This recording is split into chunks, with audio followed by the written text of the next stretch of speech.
I have to get your take on these viral John Brennan clips. So a little bit of background for people who haven't seen these yet. I mean, just incredible. There's about 3 of them. One's at a metro station, one's at the reception after the first one, which is of him on a panel at George Mason on, I think it was October 30th. It was Thursday or last Friday. Matt Taibbi tracked down this man in the audience who is, again, going massively viral for asking John Brennan these questions. So Taibbi reported he was a long-serving military and intelligence officer named Thomas Special, who served as a senior advisor to Tulsi Gabbard on counterintelligence issues.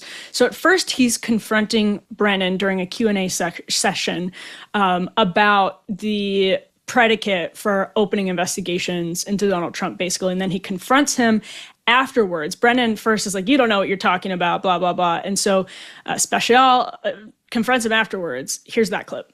Why the memo on the Hunter Biden laptop? Why the memo on the Hunter Biden laptop, he says. And you misrepresented that. We never said it was disinformation. We said it was Russian influence operations, which is what they do. There's a big difference between influence operations. No, you don't know that. Yes, you don't know. Comey knew. The literature said it had all the hallmarks all the hallmarks of.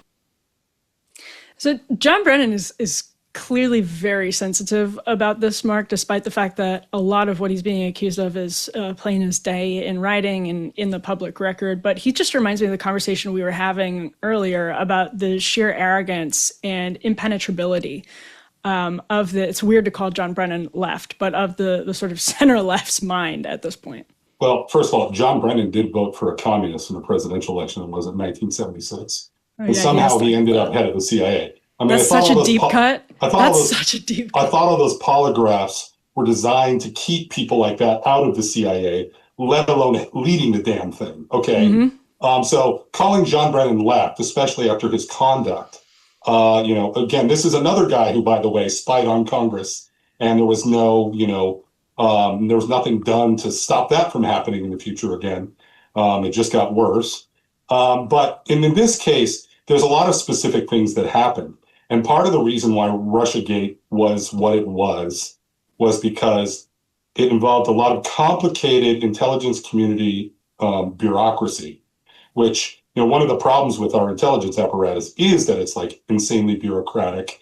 And there's all these, internecine esoteric rules that are only understood by, the people in the intelligence community. And like what happened was, John Brennan very much manipulated that process. The question he was asked that caused this whole blow up that you just showed was the guy unpacking how they changed the intelligence community assessment, as it's called, the ICA.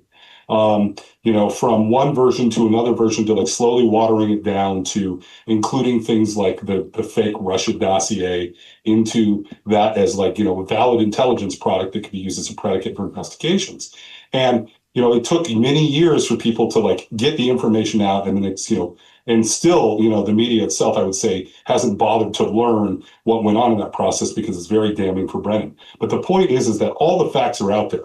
And the moment Brennan is confronted with somebody who actually knows what he's talking about, Brennan has no response. He has to like point a finger in the guy's chest and get angry and walk away because he's simply not going to win the argument because he's a bad man who did bad things. And he, and if there's any justice in this world, he probably should be behind bars. If you missed that, Mark thinks John Brennan is a bad man. That's subtle, but it was there if you were listening. Things feel really heavy right now. We were just talking about that. Politics is divisive and the news can be depressing. The news is depressing, just say that. It often feels like we as a society have more pulling us apart than bringing us together. But here's something simple that unites us: shopping small. When you choose to buy from a small business, you are not just getting a product, you're helping someone's dream grow, and you're investing in values we all share: honesty, craftsmanship, and community.